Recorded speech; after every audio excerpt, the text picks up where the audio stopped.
Welcome back from Hardball. Actually, back to Hardball. From the very beginning of Barack Obama's campaign for president, he said that he plans to bring the troops home from Iraq 16 months after he takes office as president. Last week, he appeared to open the door to refine that policy somewhat. He held 2 news conferences on one day to explain his position.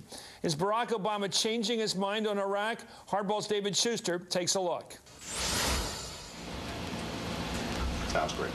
Today, while Barack Obama tried to focus on the economy, top newspaper columnists continued to question his approach last week towards Iraq. The Washington Post's E.J. Dionne described it as Obama's unsteady moment, and he added Obama needs to be careful not to cede the high ground on Iraq. So what exactly did Obama say? On the tarmac in Fargo, North Dakota last Thursday, Obama was asked whether he might back off his position of withdrawing troops from Iraq in 16 months. When I go to Iraq and I have a chance to talk to some of the commanders on the ground, I'm sure I'll have more information and we'll continue to refine my policies. Those 3 words, refine my policies, immediately created waves. Anti-war Democrats nervously wondered if Obama was making a change. The Republican National Committee, meanwhile, issued a statement saying, quote, there appears to be no issue that Barack Obama is not willing to reverse himself on for the sake of political expedience. By late afternoon, Obama stepped back to the microphones. Apparently, I wasn't clear enough this morning on my position with respect to the war in Iraq.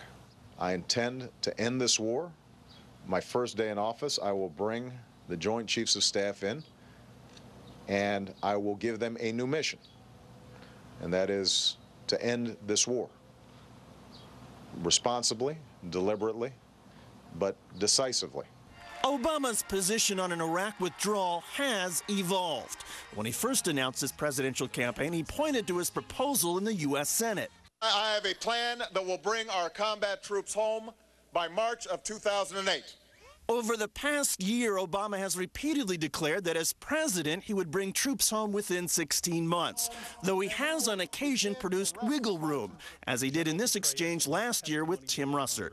Will you pledge that by January 2013, the end of your first term, more than 5 years from now, there will be no U.S. troops in Iraq? I think it's hard to project 4 years from now, and I think it would be irresponsible. I believe that we should have all our troops out by 2013, but I don't want to make promises not knowing what the situation is going to be 3 or 4 years out. This past weekend, Obama blamed the media for the frenzy over his comments about refining his Iraq policies. The press, I'm not trying to dump on you guys, but I'm surprised at how finely calibrated every single word was measured. I wasn't saying anything that I hadn't said before. But even Obama himself recognized the problem when he quickly called a second news conference last Thursday. The lesson is that any modification is going to generate some attention now, especially if it's about Iraq.